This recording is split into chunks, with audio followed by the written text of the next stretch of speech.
The Traditional Japanese House. Get Smart +3 Students Book, page 48.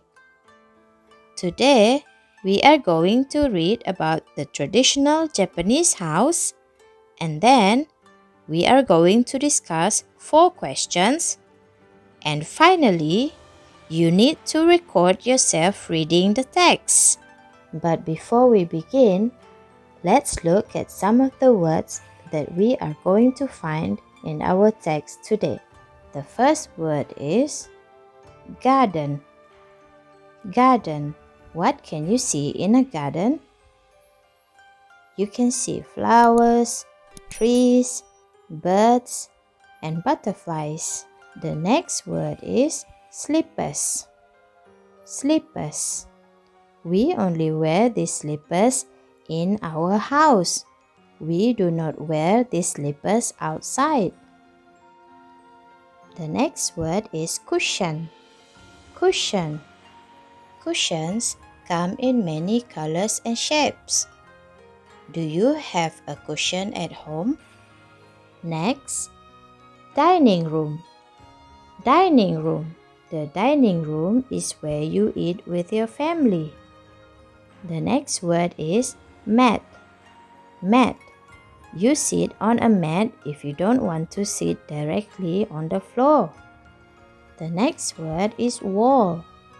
Wall. What is the color of the wall in your house?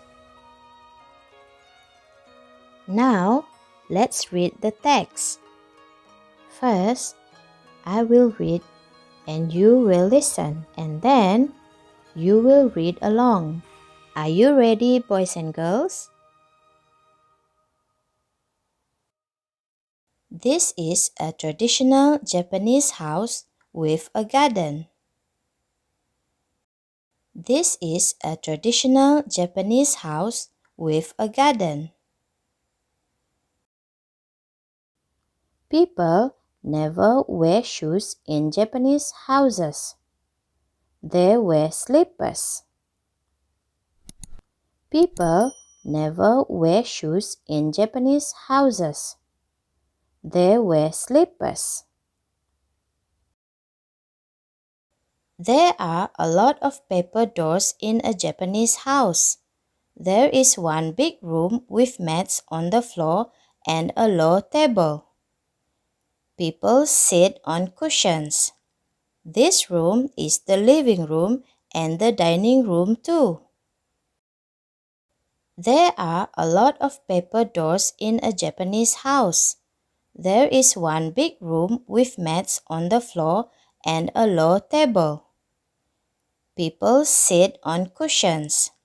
This room is the living room and the dining room too.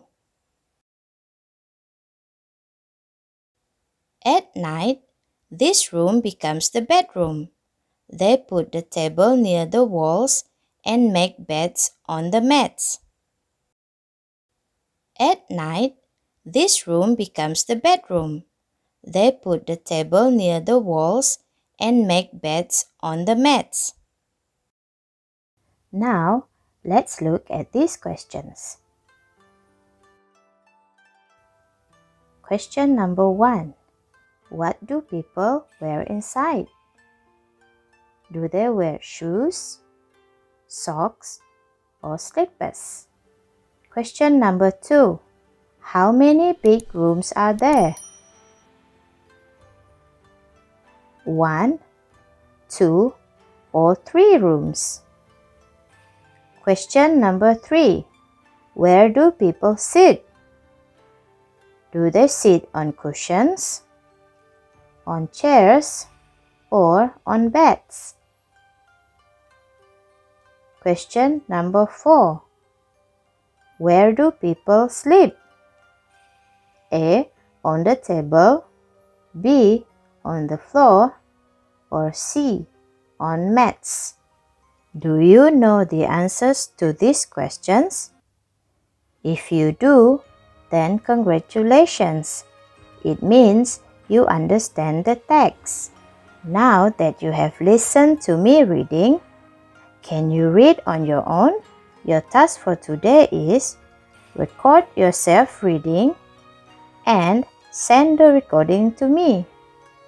You may need to practice a few times before you record yourself because practice makes perfect. That's all for today. Until we meet in our next lesson, happy reading! Don't forget to like, comment, and subscribe. Thanks for watching.